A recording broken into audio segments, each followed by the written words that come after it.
मैं विनोद पांडे, पूर्व अध्यक्ष civil court central bar association Mau. अब स्थिति ये आ गई है कि अभी एक वकील साहब को कल महाराजगंज के शिवशंकर गुप्ता जी को कल एसपी महाराजगंज बुलवाए और कहा कि वकील साहब आप लोग फीस कितना लेते हैं।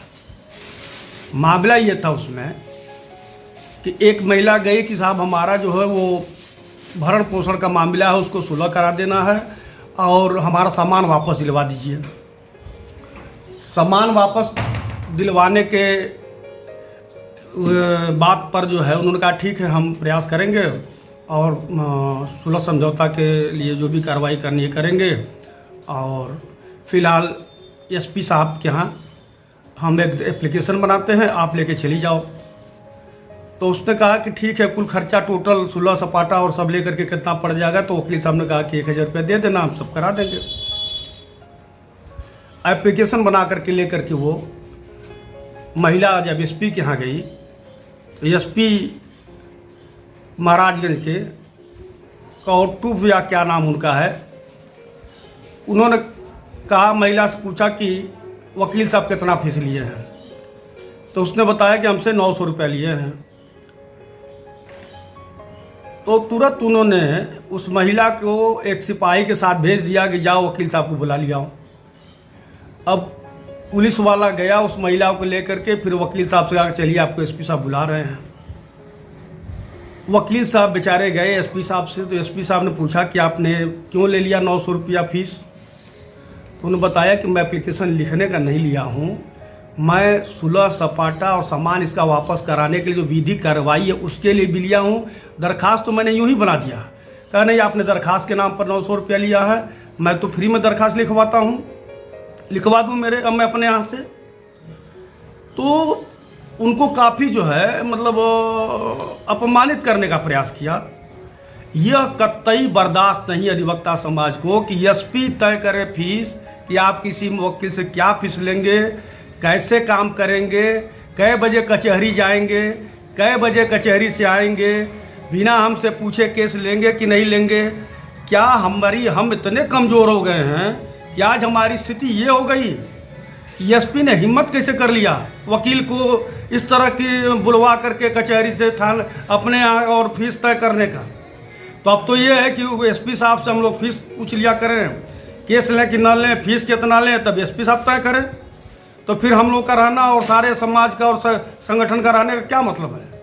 हम इस घटना की ज़बरदस्त निंदा करते हैं और ऐसे एसपी के खिलाफ हम अभी माननीय मुख्यमंत्री जी को, डीजीपी को मैं लिखूंगा कि अब जिलों में एक सर्कुलर जारी हो जाए कि सारे वकील कोई भी केस लेने के पहले एसपी साहब से पूछा करें और फीस उनसे पूछ करके तय किया करें। इस तरह से अब ये तानाशाही और इस तरह की स्थिति ये काफ़ी अपमानजनक है, बर्दाश्त से बाहर है। इसलिए ये मामला बहुत ही निंदनीय है और इसकी कठोर शब्दों में मैं निंदा करता हूँ और आगाह भी करता हूँ कि अगर प्रशासन और माननीय मुख्यमंत्री जी और डीजीपी महोदय ने इस पर ध्यान नहीं दिया तो हम अधिवक्ता सड़क पर उतरेंगे और ज़बरदस्त इसके खिलाफ आंदोलन करेंगे। अच्छा, आज के इसका उद्देश्य क्या है, साक्षात्कार का, या जो इस सूचना को आप प्रसारित उसका उद्देश्य क्या है? उद्देश्य ये है कि हम कितने मतलब हमारी स्थिति कितनी कमज़ोर हो गई है। आप आईपीएस हो गए तो क्या हो गया, खुदा हो गया क्या। एक अधिवक्ता को एसपी ऑफिस बुलाया जाता है, अपना कचहरी के काम छोड़ करके एसपी ऑफिस जा रहा है और वहाँ पर बुला के हड़काया जाता है। यह कितनी मतलब अफसोसजनक और दुखद घटना है। जिस घटना का आप जिक्र करें, इस घटना का कोई प्रमाण?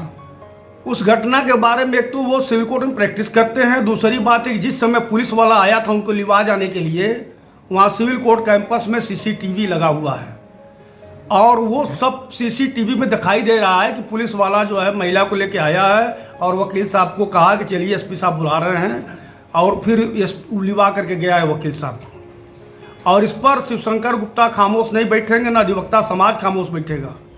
इस पर इस मामले को लेकर पूरा प्रदेश का अधिवक्ता आंदोलन करेगा। अच्छा, आप इतना इंटरेस्टेड क्यों हैं? आप चूंकि बार काउंसिल का चुनाव लड़ रहे हैं इसलिए? नहीं, मेरा नेचर है, अन्याय और अत्याचार बर्दाश्त नहीं है। हम आपके कार्य, हम अब इसको खिलाफ करते हैं साहब ये तो 5,000 रुपये, 10,000 रुपये, 20,000 रुपये लिए हैं, आप कोई कार्रवाई नहीं करते। कौन सा थाना है जहाँ पैसा नहीं लिया जाता है? कौन एसपी है जहाँ वसूली नहीं जाती है? कई बार लिस्टें बरामद हुई कि किस थाने से कितना पैसा आता है और किससे वसूली होती है। ये कोई छुपा हुआ क्या? मतलब मनमाना थानों पर बिना पैसे के कोई काम नहीं होता। विवेचना में नाम डालने, नाम निकालने के नाम पर, धारा बढ़ाने, धारा घटाने के नाम पर, मतलब पुलिस विभाग की कोई ऐसी चीज़ नहीं जो आम जनता से छिपी हो। तो इसलिए मुझको लगता है कि अगर अधिवक्ता समाज नहीं अन्याय के खिलाफ लड़ेगा, जो दूसरे को न्याय दिलाता है, तो फिर कौन लड़ेगा? इसलिए हर नागरिक, हर अधिवक्ता का कर्तव्य है कि इस अन्याय के खिलाफ आवाज उठावे और लड़े। अभी जैसा आपने बताया कि फीस का निर्धारण एसपी साहब से पूछ के होगा, तो कैसे पूछेंगे? महाराजगंज के एसपी से आप मुंह में रखे कैसे पूछेंगे? नहीं, हम लोग बैठ करके तय करेंगे, चूंकि हमारा कई जिले के पूर्वांचल के लगभग सभी जिलों के अधिवक्ताओं से मेरा संपर्क है। हम लोग एक पॉलिसी बना करके ये तय करके कि हर जिले का अधिवक्ता पहले एसपी साहब को दरखास्त देगा कि साहब ये केस हमारे पास आई है, कितनी फीस लें हम। तो जब एसपी साहब तय कर देंगे कितनी फीस लिए, तब उसके बाद हम लोग अपना काम शुरू करेंगे। और हर अधिवक्ता से मैं आग्रह करूंगा कि अब केस आवे तो पहले अपने अपने ज़िले के एसपी लोगों को लेटर लिखें कि साहब ये केस आया है, कितनी फीस लें। और इस तरह से हम लोग एक अभियान चलाएंगे ताकि ये तय हो जाए कि एसपी साहब के सबकी फीस तय करें, और बल्कि वही अब छोड़ करके आ करके यहाँ थोड़ा एसपी का भी काम देख लें और आके कचहरी में फ्री में वकालत भी करें, तो ज़्यादा अच्छा रहेगा। वकीलों की भी कोई जरूरत नहीं है, एसपी साहब वकालत भी करें, एसपी साहब दरखास्त भी लिखवाएं, एसपी साहब मुकदमा भी लड़ें, एसपी साहब फीस भी तय करें।